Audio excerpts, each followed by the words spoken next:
पहले वीडियो में हमने मोनोटोनिक सीक्वेंस के बारे में जाना।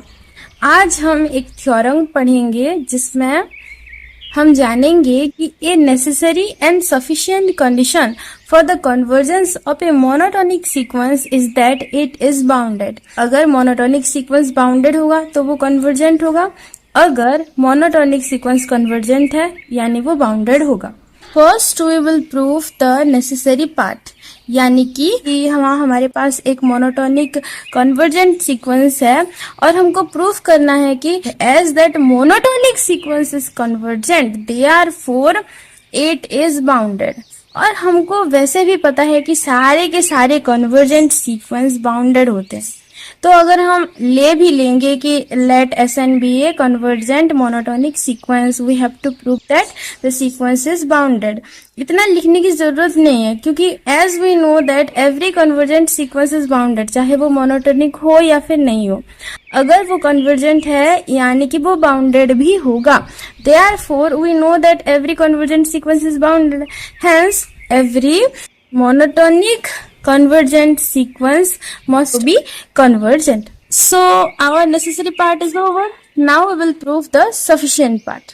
Sufficient part में हम पहले एज्यूम करेंगे कि हाँ हमारे पास एक मोनोटोनिक बाउंडेड सीक्वेंस है और हम उसको प्रूव करेंगे कि as that is monotonic and bounded, therefore it is convergent.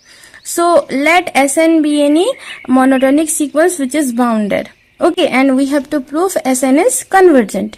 देखिए, आप जानते हैं कि मोनोटोनिक सीक्वेंस है यानी वो मोनोटोनिक इंक्रीजिंग हो सकता है या फिर मोनोटोनिक डिक्रीजिंग हो सकता है। तो हमारे पास चले आते हैं टू केसेस।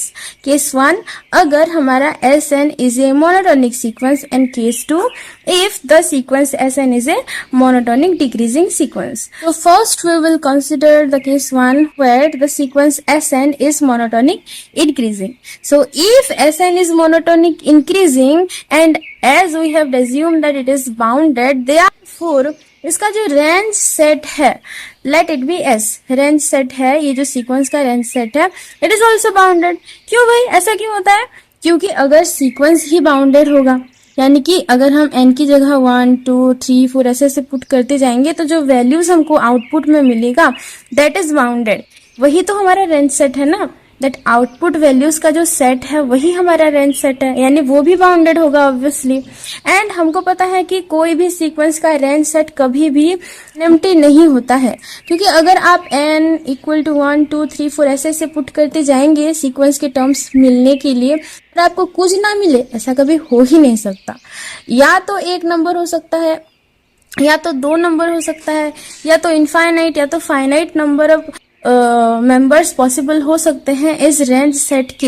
एटलीस्ट एक मेंबर तो जरूर ही प्रेजेंट होगा इस सेट में, रेंज सेट में, ठीक है। सो S is non empty, therefore by completeness property if a set is bounded above and it is non-empty, then it will converge to the supremum. So by completeness property, as the set S is bounded, also the set S is non-empty, therefore it has a supremum. Let it be M. Supremum का मतलब होता है smallest upper bound. Let epsilon greater than 0 be any number. Epsilon एक positive number है। Obviously M minus epsilon will be smaller than M, है ना।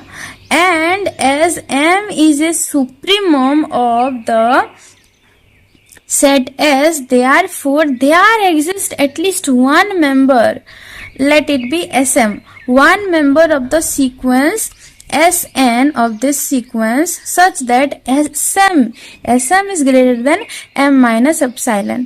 इसका मतलब है कि let this is the number line, okay, और यहाँ है हमारा M, ठीक है, और M minus epsilon यहाँ है, ठीक है, ओके। सो एज दस M is supremum of the sequence Sn, तो सुप्रीमम की डेफिनेशन के हिसाब से अगर हम इसमें से थोड़ा सा क्वांटिटी घटा देंगे और late it B M minus epsilon, तो इस क्वांटिटी और इस क्वांटिटी के बीच में एटलीस्ट एक member of the sequence Sn जरूर ही एग्जिस्ट करेगा। ठीक है. So we have what, that Sm is greater than m minus epsilon for any m. So our Sn is monotonic increasing sequence, therefore Sn will be greater than equal to Sm and Sm is greater than m minus epsilon for all n greater than equal to m, है ना. सारे के सारे values of n which is greater than equal to m के लिए हम ये लिख सकते हैं.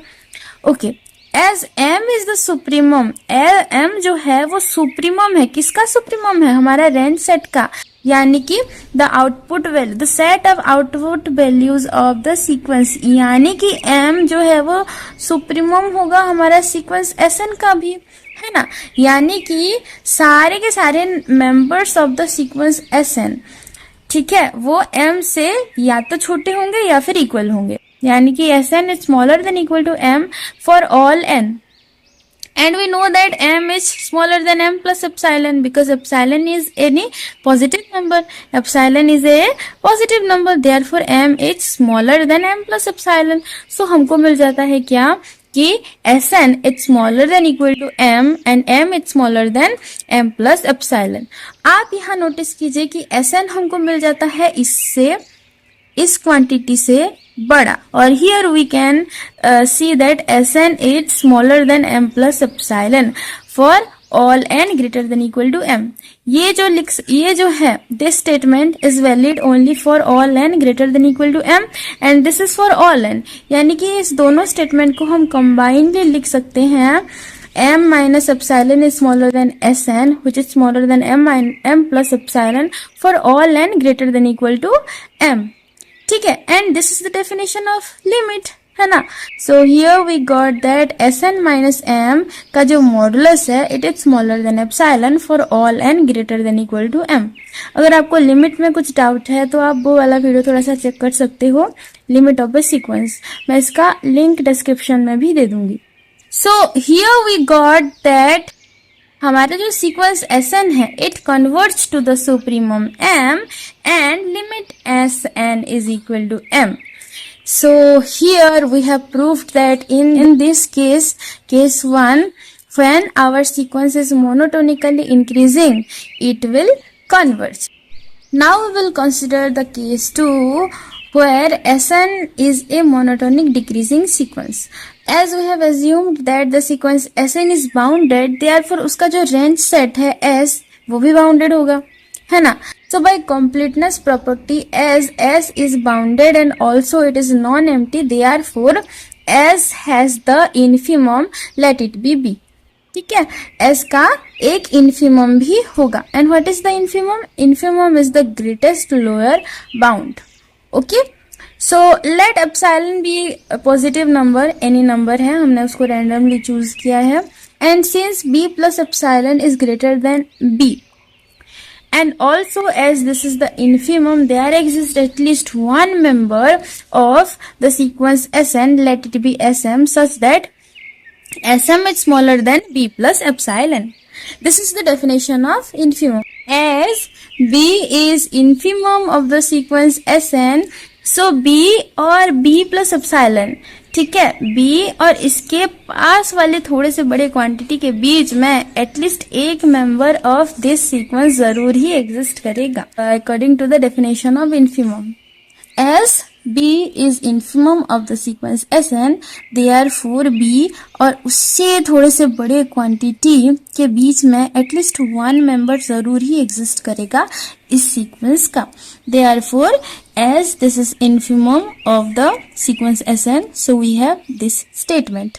ठीक है, and also as the sequence Sn is monotonically decreasing, therefore Sn is smaller than equal to Sm, which is smaller than B plus epsilon for all n greater than equal to m, है ना. Sn जो है वो Sm से छोटा होगा for all n greater than equal to m. Also as B is infimum, so B minus epsilon obviously B से छोटा होगा एंड B छोटा होगा Sn से for all n. B is smaller than equal to Sn for all n as B is infimum of the sequence Sn. So इस statement से, और इस स्टेटमेंट से हम लिख सकते हैं कि b minus epsilon is smaller than Sn and Sn is smaller than b plus epsilon for all n greater than equal to m, because this is valid for all n greater than equal to m and this is valid for all n. So इन दोनों को हम combinedly लिखेंगे for all n greater than equal to m. Hence, Sn minus b का जो modulus है, it is smaller than epsilon for all n greater than equal to m, and hence we have Sn converges.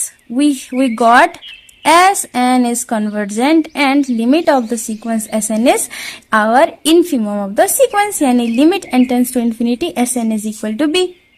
So इस case में भी proved हो गया कि हमारा जो sequence Sn है, it is convergent. So here we have proved that एक मोनोटोनिक सीक्वेंस अगर कन्वर्जेंट है इसका मतलब है वो बाउंडेड होगा, और एक मोनोटोनिक सीक्वेंस बाउंडेड है इसका मतलब है वो कन्वर्जेंट होगा.